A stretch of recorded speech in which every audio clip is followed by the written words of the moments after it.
সবাইকে শুভ সকাল। আমার আর একটি কুকিং ব্লগে তোমাদের সকলকে স্বাগত। তো চলো, সকাল সকাল আমি চলে এসেছি আজকে আমার কিচেনে। আর আজকের রেসিপিটা খুবই সাদাসিধে, একেবারে নর্মাল রেসিপি। চলো, আশা করছি তোমাদের খুবই ভালো লাগবে। আমি নিয়ে নিয়েছি এখানে একটা মিষ্টি কুমড়ো, আর এটা 1 কিলো ওজনের মিষ্টি কুমড়ো। তো বাজার থেকে আমরা এভাবেই নিয়ে থাকি। তো এটা অনেকটাই বেশি হয়ে যাবে, এটা অর্ধেকটা করে অর্ধেকটা আমি রান্না করব, অর্ধেকটা রেখে দেব। তো আজকের যে রেসিপিটা আমি করছি সেটা হচ্ছে সামান্য 5 ফোড়ন দিয়ে এটা রান্না করব আর কি, শুধুমাত্র 5 ফোড়ন।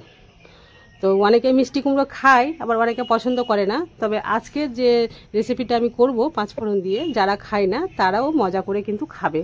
তো চলো, ভিডিওটি দেখতে থাকো, আশা করছি তোমাদের খুবই ভালো লাগবে। ভালো লাগলে একটা লাইক করে দিও। তো চলো, এখন আমি এটা কেটে ছোট ছোট টুকরো করে পিস পিস করে নিচ্ছি।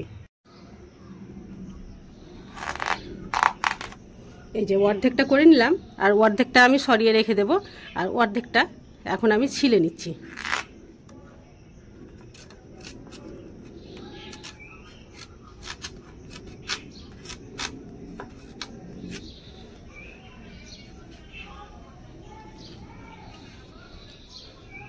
এটা ছিলে একেবারে মাঝারি সাইজের, মানে একটা দেখাচ্ছি তোমাদের আমি কেটে, ঠিক এই রকম সাইজের আমি পিসগুলো করে নেব।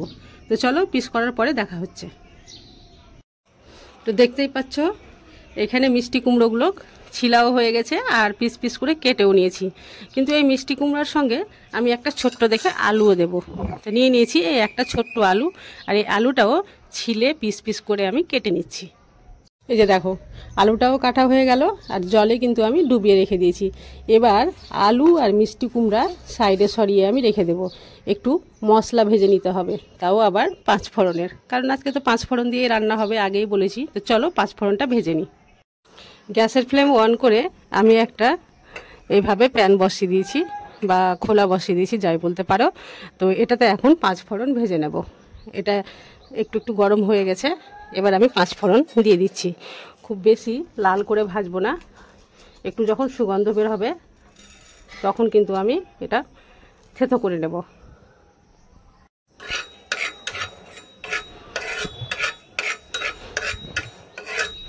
এই অল্পটুকু মশলা দিয়ে যে এত সুন্দর রেসিপি তৈরি হবে তোমরা ভাবতেই পারবে না।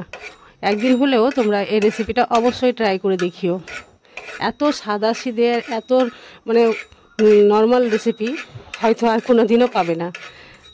কিছুই লাগবে না, দেখো, শুধু 5 ফোড়ন আর লবণ, হলুদ আর লঙ্কার গুঁড়ো দিয়েই আমি এটা তৈরি করব। কোনো রকম পেঁয়াজ, রসুন, আদা কোনো কিছুই লাগবে না, অথচ এত টেস্টি হয় তোমরা না খেলে বিশ্বাসই করবে না। তো দেখো, এটা ভাজা হয়ে গেছে, এবার আমি এটাকে একটু হামাল রাস্তায় কুটে নিচ্ছি। এটা আমি সাইডে সরিয়ে রেখে দিচ্ছি, কারণ এটা কুটে নিতে হবে। আর অন্যদিকে আমি একটা প্যান বসিয়ে দিলাম।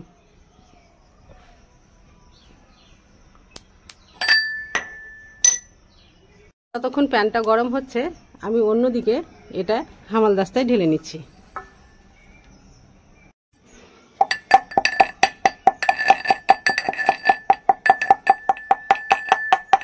প্যানটা গরম হয়ে গেছে, তাই দিয়ে দিচ্ছি সর্ষের তেল। আর হ্যাঁ, এটা কিন্তু সর্ষের তেল দিয়েই রান্না করবে, অন্য কোনো কিছু তেল দেবে না। সর্ষের তেলটা দিলে খুব সুন্দর ফ্লেভার আসে। দেখো, এটা তেলও গরম হয়ে গেছে, আর এদিকে মশলাটা একটু কুটাও হয়ে গেছে। এবার আমি এখানে দিয়ে দিচ্ছি 2টো শুকনো লঙ্কা, আর দিয়ে দিচ্ছি সেই কুটে রাখা 5 ফোড়ন। তারপরেই দিয়ে দিব মিষ্টি কুমড়ো, আলুটাও দিয়ে দিলাম।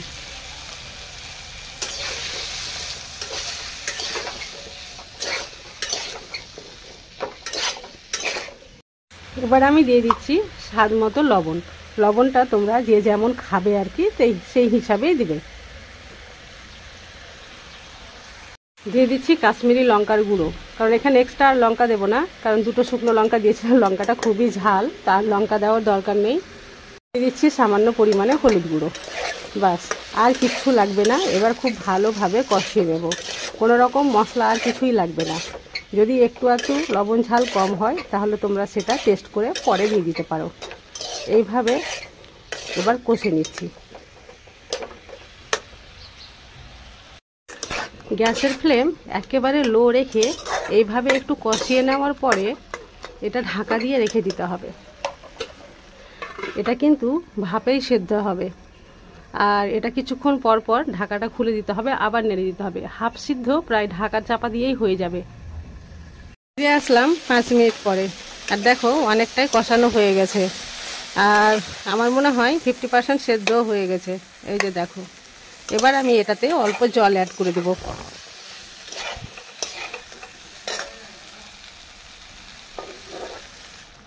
এখানে আমি এই গ্লাসের 1 গ্লাস জল অ্যাড করেছি। আবারও এইভাবে নাড়াচাড়া দিয়ে আমি ঢাকা দিয়ে রেখে দেব।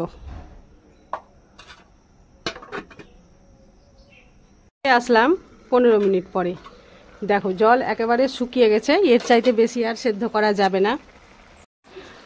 আলু, মিষ্টি কুমড়ো সবই সেদ্ধ হয়ে গেছে, আর এর চাইতে বেশি সেদ্ধ করলে আবার ভেঙে যেতে পারে, দেখতে ভালো লাগবে না। তাই আমি এইভাবে নামিয়ে নেব। আর একটু হালকা হালকা গ্রেভিও রয়েছে। তো চলো এখন আমি উপর থেকে একটু চিনি ছড়িয়ে দিচ্ছি। যদিও মিষ্টি কুমড়ো মিষ্টি, তবুও একটু চিনি দেওয়া ভালো। খুবই সামান্য পরিমাণে চিনি দিচ্ছি, তোমরা যদি পছন্দ না করো তাহলে স্কিপ করতে পারো। রেসিপি কমপ্লিট হয়ে গেছে। এবার আমি উপর থেকে একটু ঘি ছড়িয়ে দিলাম।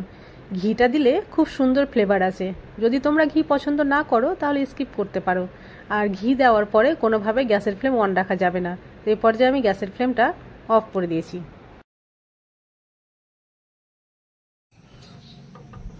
রান্না হয়ে গেছে কমপ্লিট। এবার আমি একটা সার্ভিং বলে সার্ভ করে নিচ্ছি। চলো, রেডি হয়ে গেল আমাদের স্পেশাল মিষ্টি কুমড়োর ডিশ। আর দেখতে কতটা সুন্দর হয়েছে! শুধু দেখতেই সুন্দর নয়, খেতেও দারুণ টেস্টি হয় এই রেসিপি। একবার হলেও তোমরা এটা করে খেও আর আমাকে কমেন্টে এসে জানাবে। প্রতিদিনই আমি এই ধরনের সহজ সরল রেসিপি নিয়ে আসি। তো এই ধরনের রেসিপি তোমাদের কেমন লাগে অবশ্যই কমেন্ট করে জানাবে। আর এই ধরনের রেসিপি তোমাদের ভালো লাগলে প্লিজ চ্যানেলটি সাবস্ক্রাইব করে দিও। আজ তাহলে এই পর্যন্তই, দেখা হবে নেক্সট রেসিপি ব্লগে। ততক্ষণ পর্যন্ত তোমরা সবাই সুস্থ থাকো, ভালো থাকো।